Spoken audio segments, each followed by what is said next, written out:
Hello and welcome back to the show. I'm in the studio with Canadian group Dearly Beloved. How you doing? Oh, well, thank you. We're a bit tired. It's been a long few weeks, but we're very happy to be here, and thank you for having us.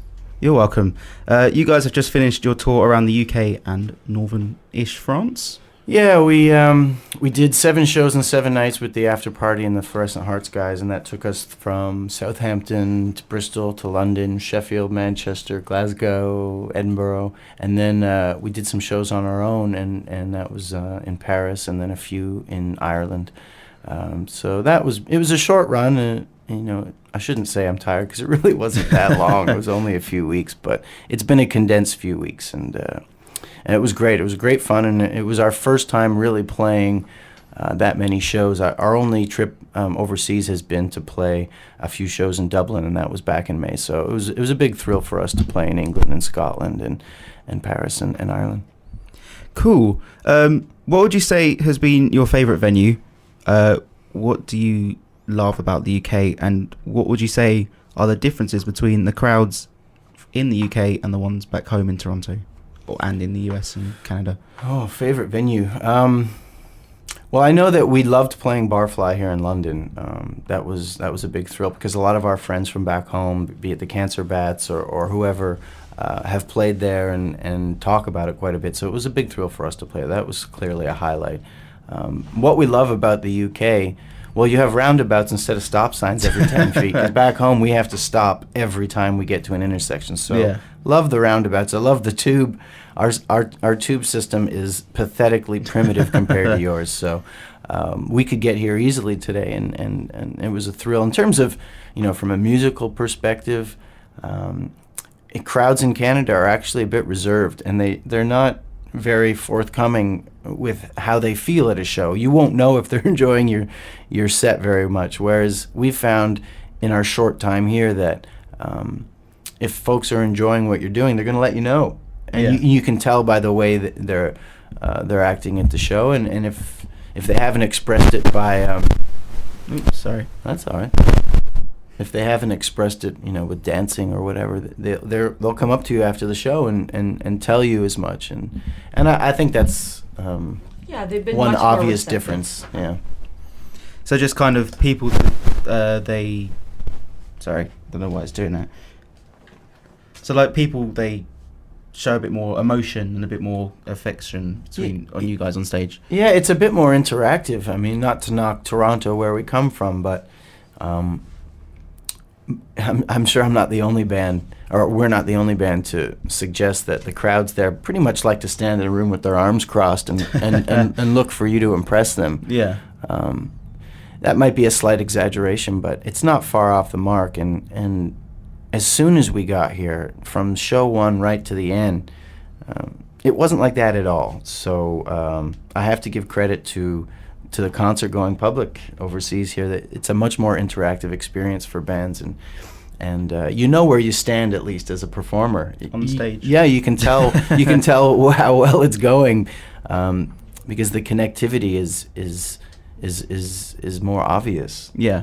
So just kind of in terms, has this been like your first time over here as well? Or? Yeah, like I said, we played back in May a few shows in Dublin, but it really didn't give us any sort of feel for what it's like playing shows over here.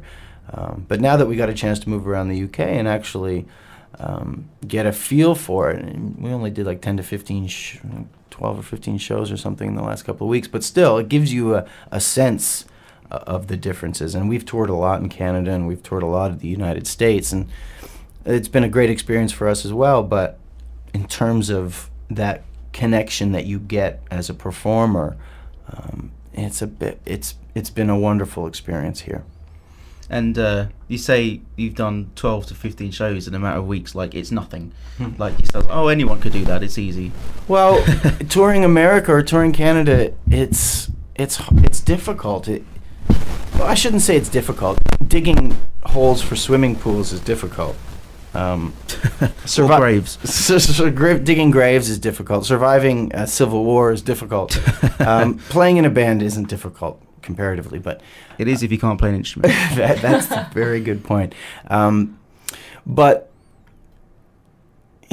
it's 12 to 15 shows like it's nothing. Well, In our experience touring in Canada, especially, it's like 6 to 7 hours between shows. And as I was saying to you off the air, in some cases, if you're starting a tour in, say, Winnipeg, which is the western half of the country, it's a 23-hour drive from Toronto, and it's really the first major city west of Toronto when you're trying to get out that way. So 23 hours. Yeah, so the idea of coming over here and playing 12 to 15 shows with only a few hours between each one, it's like nothing for us. Yeah. It feels very easy, and it's not as taxing, and even in the United States, our drives go from 6 to 7 hours between shows on average down to 3 or 4 or 5, which is much easier. But coming over here, like playing 12 shows that close together, it's a dream for us. Well, it's just funny that first show in Southampton where the band said, "Oh, we came all the way from Bristol," which is what, an hour and a half. And we flew across. Yeah, like that was part of their stage banter was, "Hey, we've come all the way from Bristol here to Southampton," and we're like, Bristol here is like a 2-hour drive west from here. It's ridiculous. That's 2 hours away. It takes us 2 hours in traffic to cross Toronto. So yeah, it's interesting how perspectives change. But being a Canadian band, it was a relief to have such short drives. Yeah.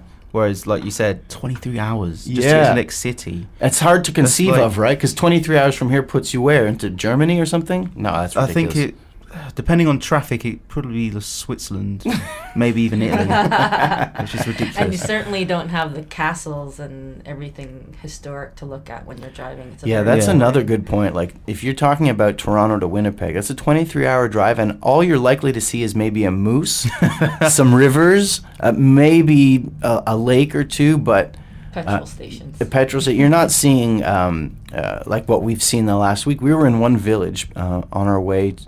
I forget where we were going, but we stopped in this village to get some fuel and some drinks, and it was a town that's been inhabited since 1800 BC. Wow. I mean, between Toronto and Winnipeg, there aren't 1800 anything. Moose, maybe. Maybe moose. So to be fair, if we saw a moose here in this country, it would be quite something special to look at, because you're like, what, a moose? What, are you for real? Really? Are you sure you're not seeing things? No, well, it's a moose. It's still special for us when we see them, because it's kind of the highlight of your day when you're touring Canada. Oh my God, look, a moose! As opposed to, ancient artifacts or great history, which you have here. I mean, we saw Stonehenge between two of our shows. Yeah, from Southampton to Bristol. Yeah, to go through Salisbury. Yeah, that's right. Yeah. So, that kind of history, that side of roadside attraction, if you will, just doesn't exist in Canada. Yeah. There's nothing. You might see, oh, look, there's an old pharmacy from the 1960s. Big deal. Whereas, Stonehenge has been around since God knows when. Yeah, 200 BC, 2000 BC even. Oh well, some folks would suggest Druids. that it goes back to 5,000 years or so, Possibly, yeah. Depending on how accurate those accounts are. But enough about Stonehenge. Yes. What are your plans for the rest of the year? Oh well, we finish up here today, and then this week we're flying back to Canada, and we have a new album that we're just about finished. We're flying back tomorrow. We're flying back tomorrow. Yeah, to be precise. And we have until the end of October to finish our new album, which is called Enduro, and we recorded it in Joshua Tree, California, at Rancho de la Luna, place where Caius and Queens of the Stone Age and Eagles of Death Metal like to work. And we were there for about a month last November, and we put down all the basic tracks, and now we're just at vocals and overdub stage. Yeah. So as soon as we get home, we've got a few weeks to finish that up. But then at the end of October, we head actually down to California to do a Halloween show in Palm Desert at a place called The Hood. It's actually a very well-known... Sounds rather gangster. It does. It sounds a bit more dodgy than it actually is. It's actually where a great deal of the desert rock scene happened back in the day, and still goes on, actually. Brandon, the guy that runs that venue, plays with Vistacino and some of the guys from Kai's, and I think they're touring actually right now throughout Canada. So we're very excited to play that Halloween show. And then the next day we're playing On the Rocks, which is above the Roxy on the Sunset Strip in Los Angeles, and it's a showcase gig we're doing.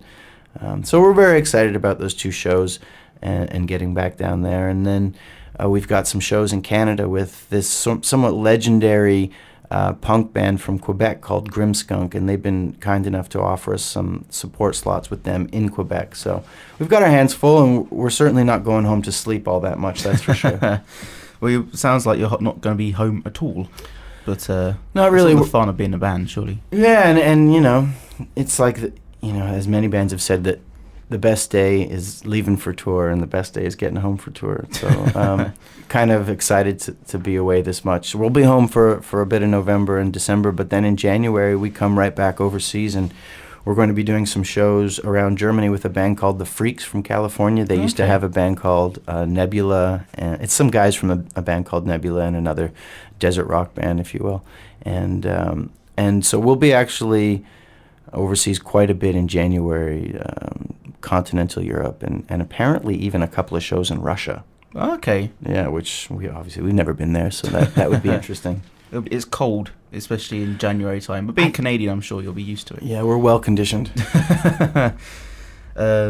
So just kind of going around Europe and then working on the album. Yeah, we've got to finish up this new record, which comes out next year, 2014, in April. So right now we're just finishing the touring cycle for our current album named Hawk vs. Pigeon. And it came out last year in Canada. It's coming out November 25th here in the UK and Europe. So we're just touring in support of that. And then after January, February, we'll shut down for a month or two and then hit the road again to support the new album. Awesome. Yeah. I have had a listen to Hawk vs. Pigeon. Oh, okay, I quite like it. It's good. Thanks, man. Appreciate you taking the time to listen to it. Yeah, of course. It's on the iPod. Nice. And we've just had summer. Unfortunately, it's now gone. To be fair, with the weather that we've had here, by the time you're here, we would have thought that you'd brought the weather from Canada with you. It's just been that cold. But what have you guys been up to over the summer? Well, the summer for us has been mostly just finishing the work on the new album and preparing for this tour. July, August, those were big preparation months for us in terms of locking down all the details with this tour and getting things sorted. And the rest of the time, any free time we had outside of that was dedicated to wrapping up the tracking for Enduro. We had hoped to actually get it finished before we left for this tour, but as is often the case, things don't go to plan, and we're now under the gun, so to speak, to finish it in a 3-week span as soon as we get home. But we did have a pretty leisurely summer.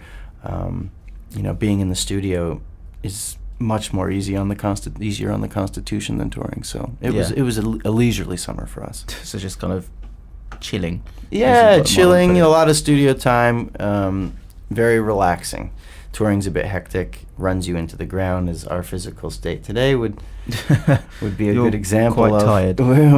Among other things. So it's a much more relaxing, chilled environment just being in the studio every day. Yeah, this is like, I would say it'll be chilled in here, but they haven't turned the aircon on. So unfortunately, that's not the case. But what would you say was the craziest moment in the UK for you guys, or even like in France, even? Well, I guess. Well, there's so many memorable, crazy moments, like getting to the venue in Paris and realizing that half of the drum back line was there, and only having 2 hours until set time to figure out how we're going to find cymbals and how we're going to find a kick drum pedal.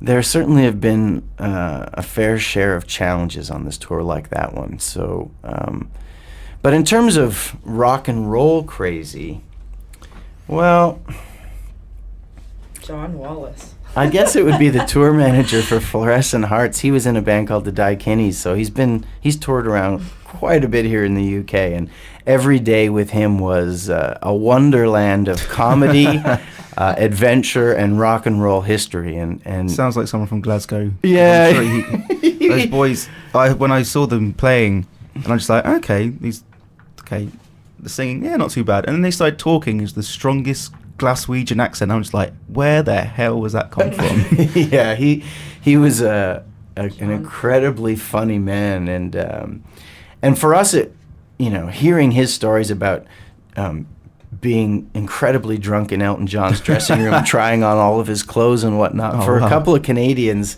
overseas, hearing stories like that were very over the top. It's hard to imagine meeting someone like Elton John, let alone being able to put his clothes on. Wasted enough to try on his clothes or have the nerve to ask him if you can.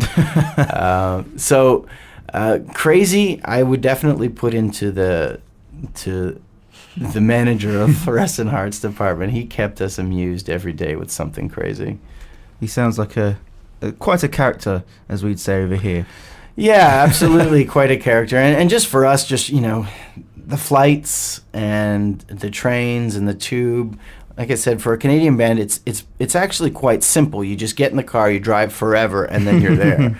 But you don't really change that pattern. Yeah. So touring over here, that has been a bit crazy. Is like you fly to London, you tour around, then you're gonna fly to Paris or take the train, and you're flying to Dublin. And actually, I guess now that I think of it, the fact that when I got to Paris, that EasyJet had lost my bass guitar, that would fit into the crazy department because I literally went crazy for 2 days. That's my baby. That's my most prized possession. It's a one-of-a-kind Fender Jazz from the custom shop. And when we got to Paris, we had a short flight from Edinburgh. When we got there, it was just missing, and they had no answers for us, really no regard for the situation whatsoever. Yeah.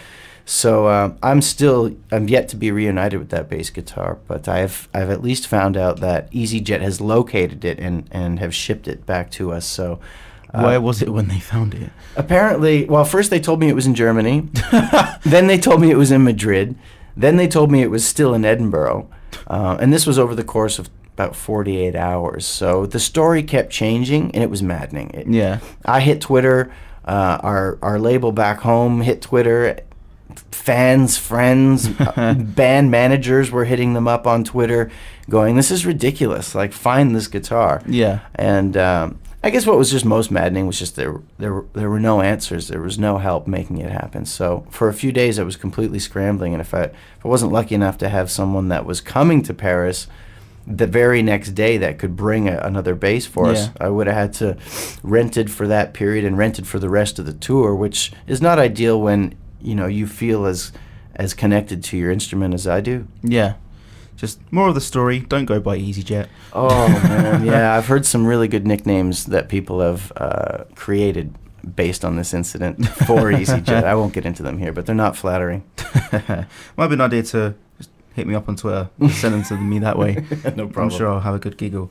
But if you guys could have any superpower, which one would you have and why? Flying would be a good one. Well, based on the last couple of weeks, I'd like to fly. I wouldn't have to worry about checking my bass. I could just fly with it. You don't have to go by EasyJet. Or maybe changing the size. So if you fly, I could change my size. So I could just be like a little bug and sit on your... Or you could be like a parrot and fly across anyway. Maybe a hawk or an eagle, not a parrot. Yeah, but parrots can talk. You can do sassback and get away with it. Exactly. Shape-shifting would be handy. Shape-shifting would be handy. Flying would be handy. Not requiring any nutrition would be handy. If that could be a superpower. Just like me, just eat junk food. Surprised I'm not almost dead. Telekinesis. Tell everyone what you want. Yeah, I think though if I was You've got to a go, mouth for that. Yeah, if I was to go with one superpower based on this trip, it would be flying. And if you could shapeshift together, Neva and I would be a pretty formidable duo, I would think. So you have a shapeshifter and a flyer. Yeah. You're just supposed to be shapeshifters. Yeah, shapeshifters and just fly anyway. There you go. See, now you're one step ahead of us both. Yeah, I've been asking this question for too long. We're but simple musicians. You're clearly a brainy journalist type. Well, I don't know about the brainy bit. If I could have a superpower, just to think would be a good one for me. 'Cause I'm a bit empty at times. But a massive thank you for you both for coming down. My pleasure. Thank you, I hope Alex. you've enjoyed your tour around the UK and Northern Europe. Good luck with the album and the plane journey. And I don't like plane journeys. No, not a big fan, I are you? can't sleep on them. No, neither can we. 2 hours is bad enough. I don't think, was it 8 to Canada? Yeah, it's over a 7-hour flight to get back on. I'd die. I can't do that. But again, a massive thank you for coming in. I hope you've enjoyed the tour, and I really hope I see you guys soon. Oh, thank you, Alex. It's a real pleasure. Appreciate it. You can check us out at dearlybelovedmusic.com. Oh, yeah, right. So if you want to check us out on social media, folks, it's our Twitter handle is The Beloveds. We have a website, as Neva said, dearlybelovedmusic.com. And I hope to see you on the internet.